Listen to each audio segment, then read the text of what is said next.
important topics of your biology which is related to food and health, and that is the balanced diet.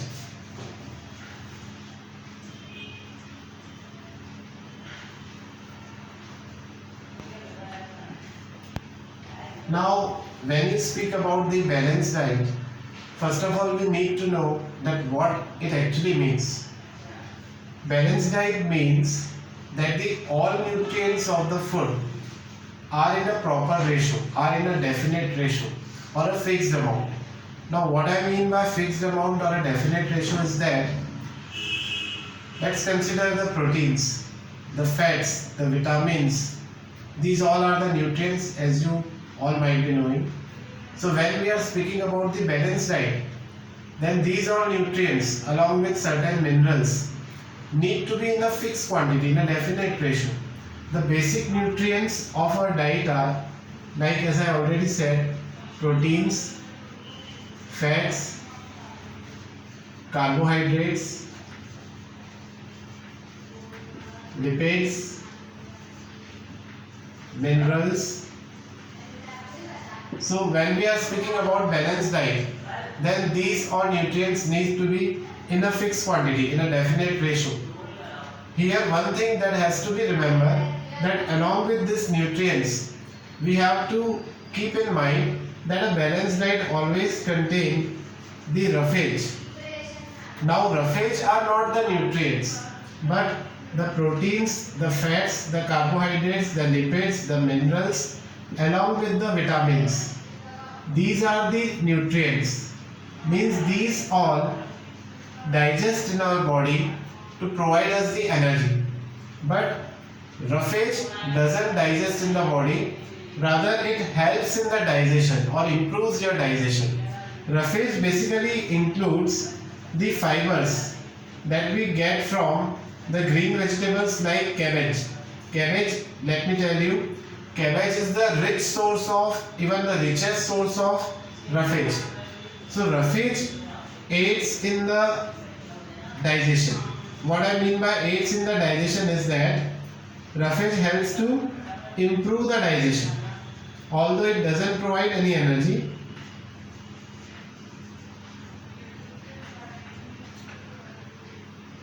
these days, nowadays, the balanced diet is taken by only few people, and that's the reason that why today obesity is in excessive amount or the disease like diabetes is in excess amount.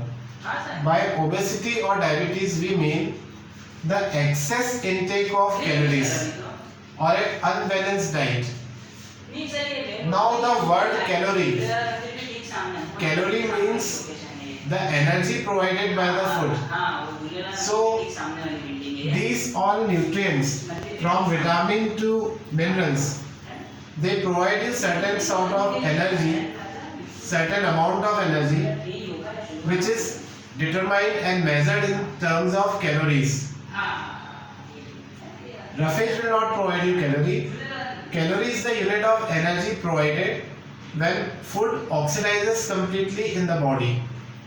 You all might be knowing that whatever food we are taking, it undergoes digestion or is oxidized completely with the help of respiratory system taking place in our body. So here we have considered an important part of our daily life, that is the balanced diet. I was describing you about obesity. Obesity is the result of excessive intake of nutrients, especially the nutrients like carbohydrates and the fats. When these are in the increased amount, then diet becomes unbalanced. For example, the packed food items that the children usually eat from market, the fast foods, the pizza, burger, etc. that children eat in the market, these contains large amount of carbohydrates and fat which are dangerous for their health and lives, because that result in the obesity in the initial stages where an individual, a child has an increased weight. Even the obesity is in adults too. There may be some other reasons also behind obesity rather than only unbalanced diet. It may be certain cases, maybe genetical reasons, etc. etc. but most of the time obesity is result of unbalanced diet. Calorie requirement, that is the energy requirement of an individual, varies drastically with the age group. Usually, children require 1200 to 1400 calories in a day. Now this I am speaking about the children with the age group 6 to 8 years. So calorie intake, calorie requirement will depend on the age group. For an individual which is aged 20 to 25 years approximately, that requires 2400 to 2600 calories in a day. If the calories are above this range, then again the result would be obesity or any other disease or illness which is really harmful and could be fatal. So diet needs to be really balanced, and apart from the balanced diet, the scheduled exercises are also a must to live a healthy life. Regarding minerals include calcium, potassium, phosphorus, sodium. These are the major minerals that a human body requires, and each of the mineral has its own function. Like sodium and potassium with calcium even, these are required for nerve impulse conduction, means the working of brain, or in the functioning of motor neurons and sensory neurons, because sodium and potassium generates electrical impulse in the brain for transmission of messages. Secondly, sodium has a drastic role in controlling your electrolyte level of body, which further aids in or supports in the maintenance of blood sugar level as well, blood glucose level as well. Now when we speak about calcium has multiple roles. It provides the strength to the solid part of our body, that is to the bone, to the teeth. Children having lower level of calcium have weak bones. Not only calcium is needed for the healthy bone, but along with the calcium we need vitamin D. Vitamin D is also known as calciferol. Now why it is known as calciferol? Because vitamin D helps in the absorption of calcium, that is, it releases the calcium present in the blood and makes it to be absorbed in the bone. So without vitamin D, the bones would be very weak, even the teeth would be very big, very weak. And the quantity of minerals also need to be balanced in the body with the quantity of other nutrients. And here we have to remember one thing, that there are certain disorders in the body which are result of hypovitaminosis. Now what we mean by hypovitaminosis is, it is a condition of body resulting due to deficiency of vitamins. That means the percentage of vitamin, the requirement of vitamin is also fixed for a balanced diet. We have two types of vitamins if we classify chemically. Those are the fat soluble or water insoluble vitamins, and the next one is fat insoluble or water soluble vitamins. The fat soluble or water soluble vitamins, water insoluble vitamins are vitamin A, vitamin D, vitamin E and vitamin K. So these four, vitamin A, vitamin D, vitamin E and vitamin K, these are fat soluble vitamins or water insoluble vitamins. These have their own chemical names, like vitamin A is retinol, vitamin D commonly known as sunshine vitamin, vitamin E tocopherol, vitamin K phylloquinone. And these are the fat soluble vitamins. Now along with the fat soluble vitamin, we have water soluble vitamins like the family of vitamin B, including B1, B2, B5, B6, B9, B12. So the family of vitamin B, that includes vitamin B1, B2, B5, B6, B9, B12. These are the water soluble vitamins or fat insoluble. And some vitamins like B6, B9, B12 regulates the amount of hemoglobin in your blood. So if you have deficiency of vitamins like B6, B9, B12, then you will have the conditions like anemia, that is deficiency of hemoglobin or blood deficiency in the body, which we usually say. Here I would like to bring into notice that deficiency of these three vitamins along with the iron causes the condition hemoglobin, that is anemic condition.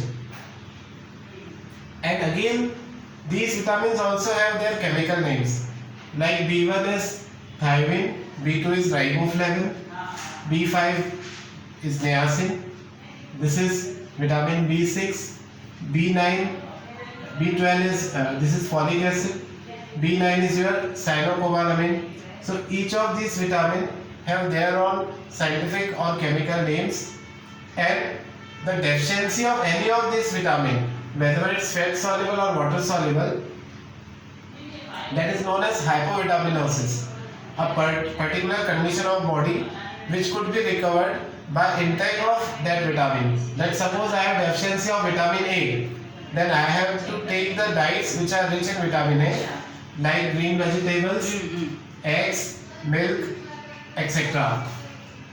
So deficiency condition of vitamin, that is hypovitaminosis, is cured by taking the diet rich in that particular vitamin. And later to the vitamins, we'll describe in the coming class about the details of vitamin. We'll describing in the coming class about the further details of each of these vitamin along with its food source, the amount needed by the body, the calorie provided by each of these vitamins. So everything we're discussing in our coming class very soon. I believe that this topic of balanced diet is quite clear to you. So a regular routine with the exercise and a balanced diet will keep you always healthy, and that is required to maintain a perfect calorific level or calorie level in your body. If you have suppose deficiency of calorie level, like for example say if any individual has deficiency of protein, then he or she will be in the effect of malnutrition. Already the malnutrition diseases of protein are very common in this world, like it includes the PEM diseases, protein energy malnutrition diseases, that are kwashiorkor and marasmus. These are the diseases which are the troublesome diseases, especially for the developing nations. So deficiency of any of the nutrient will result in the malnutrition. Although the malnutrition disease of proteins, which we say protein energy malnutrition, is very common, and the malnutrition or deficiency of vitamin, that is known as hypovitaminosis, which we will be covering in the coming class. Here one example I will take to make you understand about the hypovitaminosis. That deficiency of suppose vitamin A, then it causes xerophthalmia or night blindness. Night blindness reduces the field of vision of an individual. Suppose I have deficiency of vitamin D, which is a sunshine vitamin, then as I said, it helps in aids in the deposition of calcium or reabsorption of calcium from blood to the bone. So that will result in the deficiency of vitamin D will result in the weakening of bones, which in adults we say osteomalgia, and for the children we say rickets. So rickets or osteomalgia, rickets in the children or osteomalgia in the adults, is the result of deficiency of vitamin D. If there is deficiency of vitamin E, which is tocopherol, then it results in the sterility, that is failure of reproductive system with the skin disorders. Since this vitamin is also known as beauty vitamin in common name. If there is deficiency of cyanocobalamin, which is the chemical name of vitamin B12, Then again anemia is caused with the impaired blood clotting. Now what I mean by impaired blood clotting is that the internal blood clotting could be caused, which is dangerous for us. So what I mean to say or explain from these all today's session, today's class about balanced diet is that our diet needs to be really balanced. Any nutrient, if it is in excessive amount, is dangerous. Any nutrient, if it is in a lower amount or a deficient amount, that will result in the malnutrition. So in our coming class, we will discuss again in detail about the impacts of vitamin, impacts of hypovitaminosis. I hope this video is clear to you. Thank you and have a nice day.